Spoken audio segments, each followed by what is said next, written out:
Perkenalkan Pak, nama saya Nanda. Ya, Nanda ya. Iya, Dari mana, Mbak Nanda? saya mahasiswi di Universitas Leiden di Belanda. Oh iya, di Belanda. Iya. Masih malam di Belanda sekarang. Sekarang masih siang, beda 6 jam, lebih cepat beda 6 jam. Indonesia. Iya.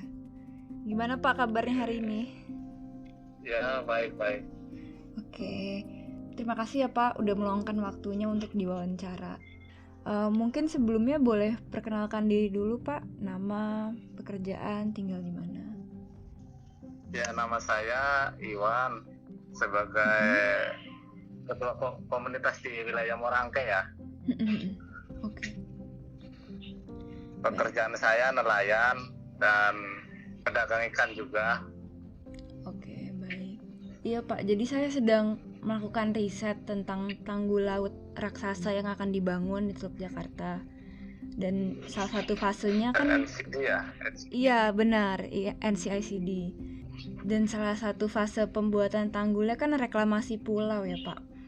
Maka saya dari itu ingin mengetahui implikasinya kepada para kehidupan nelayan di Jakarta. Dan saya harap melalui Pak Iwan saya jadi lebih bisa memahami. Kalau gitu. Iya. Saya mulai dengan pertanyaan yang sudah saya siapkan ya Pak. Ya, oke. Yang Bapak ketahui tentang NCICD ini apa Pak? Yang saya tahu yang proyek NICD itu yang udah berjalan dibangun itu kan bagian pesisir Tanjung Priok ya. Iya. Sama di bagian pantai utara itu. Itu sangat luar biasa kalau pesisirnya, karena dia menanggulin ombak, menanggulin pasang rov gede. Tapi kalau untuk kehidupan nelayan tradisional skala kecil itu jelas terganggu oleh adanya tanggul NCD itu. Iya. Apalagi itu NCD itu dibangun untuk melindungi reklamasi. Iya. Ya artinya ya kehidupan nelayan secara tradisional yang skala kecil itu ya jelas akan terganggu dan akan habis ruang tangkapnya oleh pembangunan reklamasi dan pembangunan tanggul tersebut. Iya. Area penangkapannya sangat terganggu ya Pak? Sudah sangat terganggu, bukan terganggu aja, akan kehilangan area penangkapan. Karena area penangkapan itu yang sudah dibangun Pulau CD dan Pulau G dan Pulau K. Sudah cukup banyak itu ruang-ruang tangkap nelayan skala kecil dibangun reklamasi, dan nelayan skala kecil, nelayan tradisional itu kehilangan ruang tangkapnya. Seberapa berpengaruh Pak terhadap penangkapan ikan setiap harinya? Biasanya berapa penangkapan sebelum ada reklamasi, dan setelah ada reklamasi apakah berkurang secara drastis? Jika iya, berapa pengurangan penangkapannya? Sebelum adanya reklamasi, penangkapan ikan sangat menguntungkan bagi untuk nelayan pesisir lah. Itu dalam sehari mencapai 2 kintal dan 1 kintal paling kecil untuk perahu-perahu yang skala kecil ya, yang muat 2 orang 3 orang ngejaring, ngerawe, nyaduk. Itu tiap perahu dan tiap hari? Setelah ada, ya tiap hari. Kan berangkat subuh, pulang sore jam 1 jam 3 pulang. Nah itu sangat turun gratis setelah ada reklamasi. Yang tadinya dapat sekintal, 2 kintal, sekarang mencapai paling dapat 50 kilo, 25 kilo, bahkan kadang 15 kilo, bahkan nggak dapat.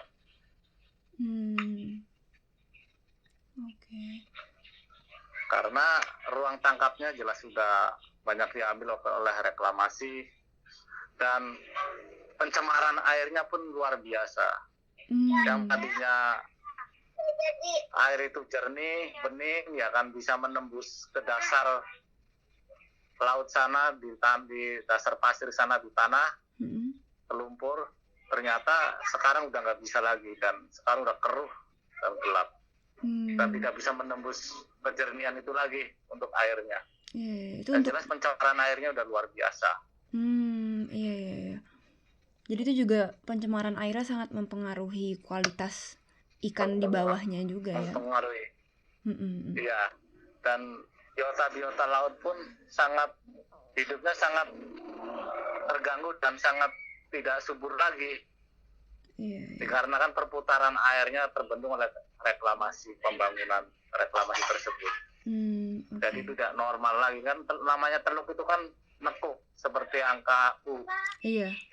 Di situ dibentuk oleh reklamasi. Nah, artinya perputaran air di situ tidak sempurna lagi. Dan ikan-ikan yang dari tengah laut ke pesisir itu pun udah jarang sekali. Ikan dari tengah laut ke pesisir tujuannya mau bertelur ke pinggir ke teluk itu. Tapi teluknya dibuat reklamasi. Artinya ikan-ikan yang bertelur di situ udah pada nggak ada lagi. Nah, walaupun ada pun, itu pun kehidupannya udah nggak sesubur kayak dulu lagi. Udah banyak, tidak sempurna lagi lah kehidupan biota lautnya yang di pesisir Teluk Jakarta ini. Iya. Pencemaran air keduanya mengenai perputaran sirkulasi airnya itu tidak terbendung oleh reklamasi. Ya, gimana Mbak?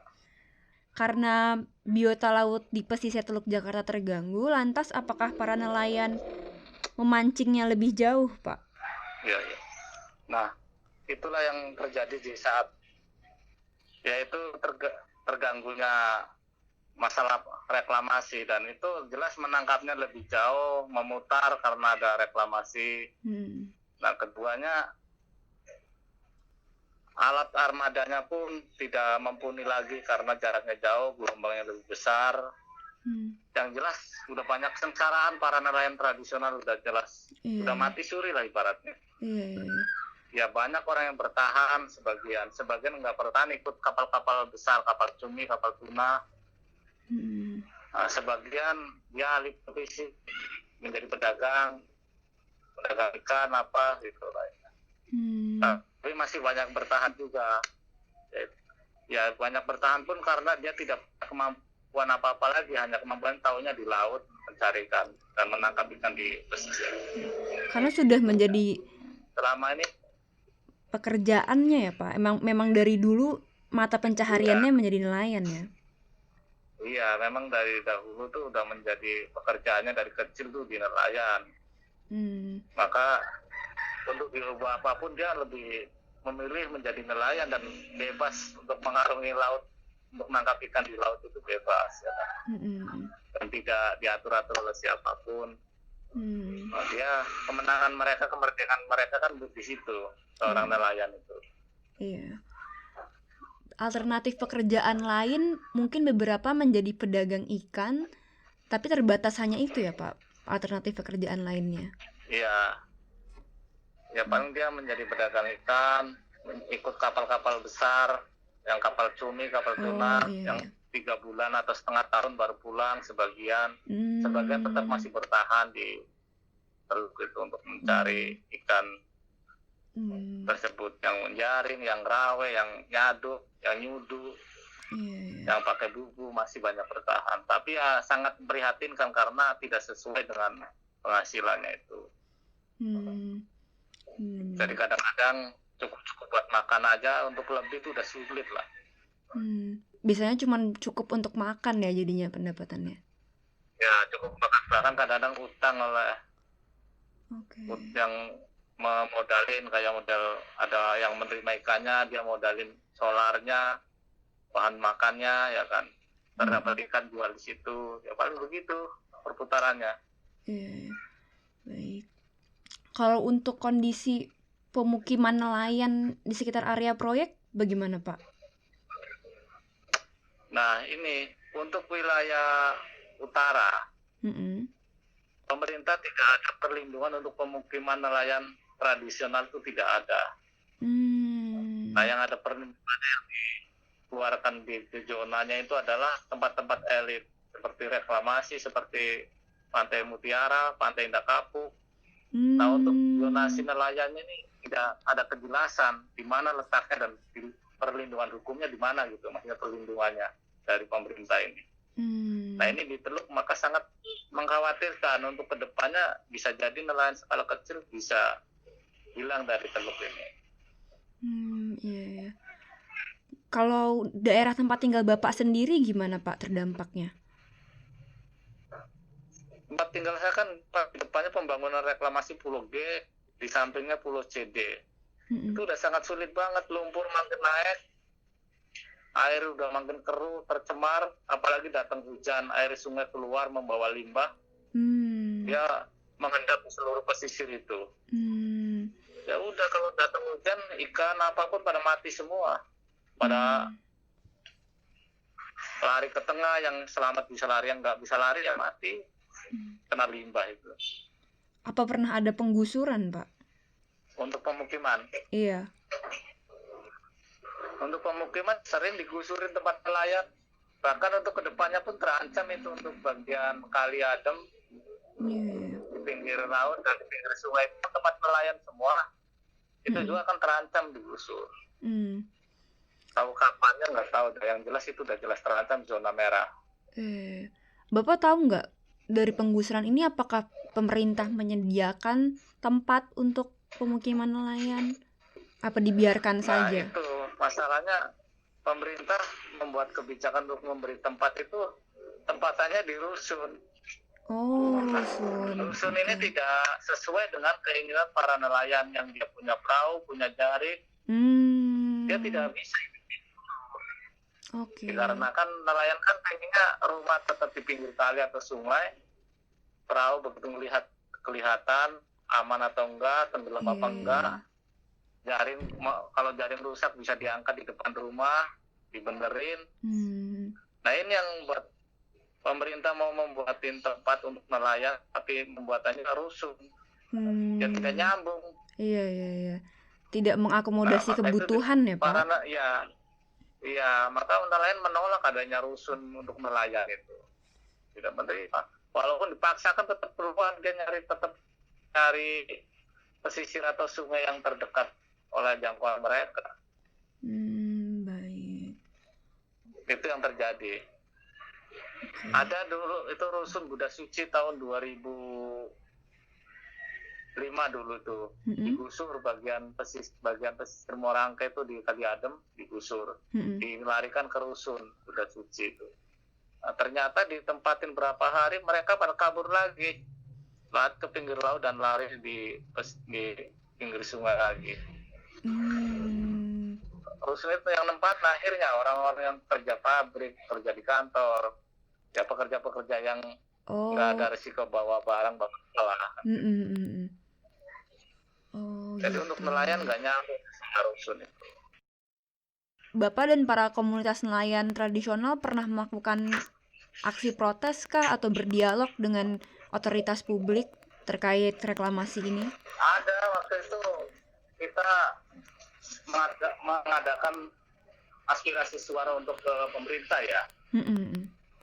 Untuk ke pemerintah DKI atau pemerintah KKP dari kementerian. Bahkan sampai didamping oleh LBH Jakarta, Wahli dan Tiara, dan KMP juga ikut mendampingi kita juga. Tapi ya sebatas itu menyuarakan aja. Tapi ya memang ada kemangkrakan reklamasi di Pulau G. Sampai sekarang memang mangkrak oleh gugatan para nelayan. Berarti hasil dari aksi protes ini tidak terlalu signifikan ya Pak?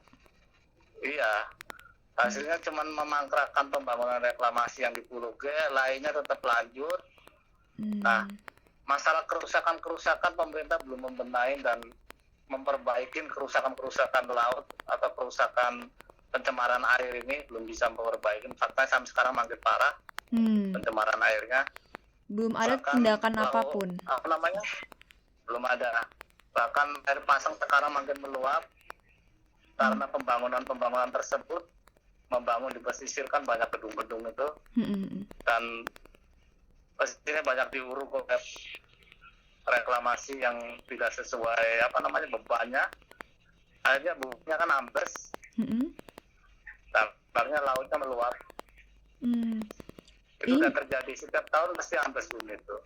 Oh, berarti kena banjir juga Pak daerah pemukimannya Ya, lain. kalau waktunya rob ya banjir. Oke. Waktunya pasang rob banjir.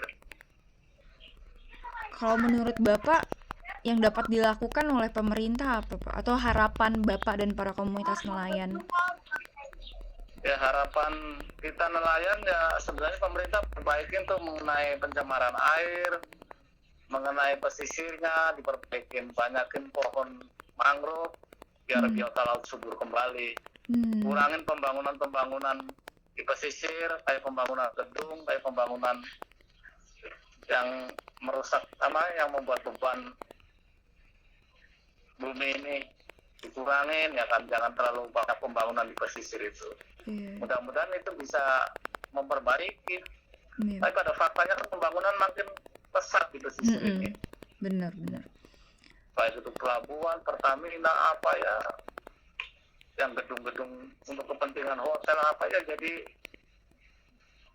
rusak semua mengenai pesisir dan mengenai air lautnya juga tercemar semua.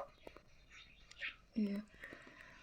Balik ke yang tadi Bapak sebutkan mangrove, kalau mangrove bagaimana Pak kondisinya sejak ada reklamasi? Ya, mangrove dari sebelum ada reklamasi itu kan mangrove sebagian masih banyak ada. Setelah banyak pembangunan pesisir ini, mangrove makin pada hilang. Nah, ada cagar alam di bagian wilayah Pantai Dakapuk itu. Oh iya. Itu pun makin terkikis oleh pembangunan gedung-gedung mewah, dan sebagian di depannya diadang oleh reklamasi juga. Nah, jadi kalau untuk mengembalikan perbaikan ya saya kira pemerintah bisa atau enggak. Tapi itu tergantung niat pemerintah sih. Kalau pemerintah niat memperbaiki ya baik sebenarnya untuk pesisir itu. Tapi pemerintah untuk niat merusak, terusnya pembangunan itu dilaksanakan pesisir. Berarti memang kurang ya untuk menindaklanjuti area-area yang sudah rusak. Untuk menindaklanjuti perbaiki itu kurang. Oke. Ya udah sulit untuk diperbaiki kembali lagi kayak dulu biar subur biota lautnya, nelayan bisa nangkap dapat ikan. Seenggaknya ya agak memuaskan lah, itu ada lebihnya.